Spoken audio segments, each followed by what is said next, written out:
అది కాదు ఉన్నట్టుండి ఇంత భక్తి ఏంది బా? ఎందుకు మనసు కనిపించింది నిజమైన ఉన్నతమైన జరుగుతుంది దేవుడి దయ వల్ల. ఏ దేవుడి దయ వల్ల? అన్ని దేవుడి దయ వల్ల. ఏమో నువ్వు కూడా ఇది వాళ్ళ లెక్క ఓం బూమ్ బుష్ హల్లెలూయా అంటే అయిపోయింది ఇక. దారాలు పెట్టి అన్నీ జరిగిపోతాయి ఇక. ఏది కావాలంటే ఏది కావాలంటే అది జరిగిపోయింది కదా. నాకు అంత ఆశ లేవు దేవుడి మీద, నాకు చాలా నమ్మకం. నేను వాళ్ళక్క గుడికి పోయి దేవుడు అని చెప్పను, కాకుంటే షాప్లో రోజు దేవుడు ముట్టిస్తే మనకే లక్ష్మీదేవి అని ముట్టిస్తాను అంతే. యేసు వాళ్ళు అంటారుగా నాకు అది దొరికింది ఇది దొరికింది. నేను ఒక విషయం అసలు మా నాన్న నాకు జన్మనిచ్చినప్పుడు నాకు చెప్పాడు, మన ఇలవెలుపు ఉప్పులమ్మ మన ఇంటి ఇలవెలుపు వెంకట స్వామి అని చెప్పాడు. నేను వాళ్ళే నమ్ముతాను, ఎవరు నమ్మను. నేను అందరిలా కూడా మాట్లాడు బాబు అంతేనే.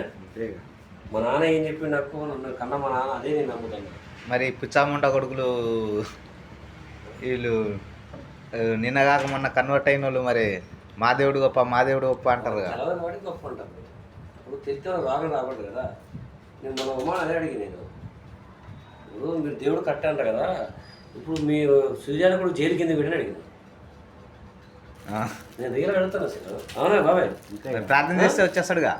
ప్రార్థన కాదు, మీరు ప్రార్థన చేస్తే అది వినాలిగా మీ మాట. ఎందుకంటే వాళ్ళు ప్రార్థన చేసి చెప్పమని పోయినా